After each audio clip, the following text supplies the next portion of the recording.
దేశంలో ఏడనైనా చూడున్ రబ్బా, వందల ఎకరాలు కొందరు చేతులనే ఉంటాయి. అర్ధెకరమో ఎకరమో దునుకునేటోళ్లే ఎక్కువ మంది. కొంత ఓ 5 ఎకరాల వరకు ఉన్నోళ్లకు జరంత నయమే. ఇక గజం భూమి కూడా లేక కౌలుకు తీసుకునేటోళ్ళు కొందరు.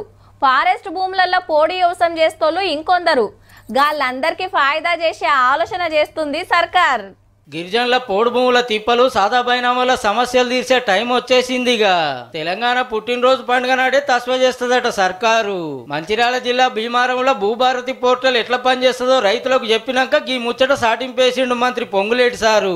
రేపు జూన్ 2వ తారీఖు నాడు గౌరవ ముఖ్యమంత్రి రేవంత్ రెడ్డి గారి చేతుల మీదుగా అర్హులైన పేదవాళ్లకి మన ఇందిరమ్మ ప్రభుత్వంలో తప్పకుండా ప్రభుత్వ భూములు ఇవ్వటం, సాగు చేసుకోవడానికి ఇవ్వటం జరుగుద్దని. పట్టాలు పంచుడే కాదు, ఆ రోజుకెళ్లే రాష్ట్రం అంతా భూముల సర్వే చాలా అవుతుంది. కొత్తగా 6,000 మంది సర్వేయర్లను తీసుకున్నారు. ఊరూర తిరిగి భూములు సర్వే చేసి లెక్కలు పక్కాగా తీస్తారట. ఆగస్టు 15 నాటికి సర్వే ఓడిపించి గెట్టు పంచాదులు తెంపి రైతుల భూములన్నీ భూభారతి పోర్టల్లోకి ఎక్కిస్తారట.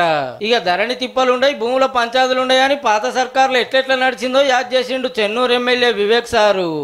ఎవరితోని ఎట్లా డీల్ చేయాలి, ఎట్లా సైడ్ డీల్లు చేయాలని చెప్పి ఆ రోజులలో చంద్రశేఖరరావు గారు వివరించడం జరిగింది. సర్వే ఎట్లెట్లా నడుస్తుందో కానీ ధరణి బాధలు తప్పిస్తున్నందుకైతే రైతులు జరంతా నిమ్మల పడుతున్నట్టే.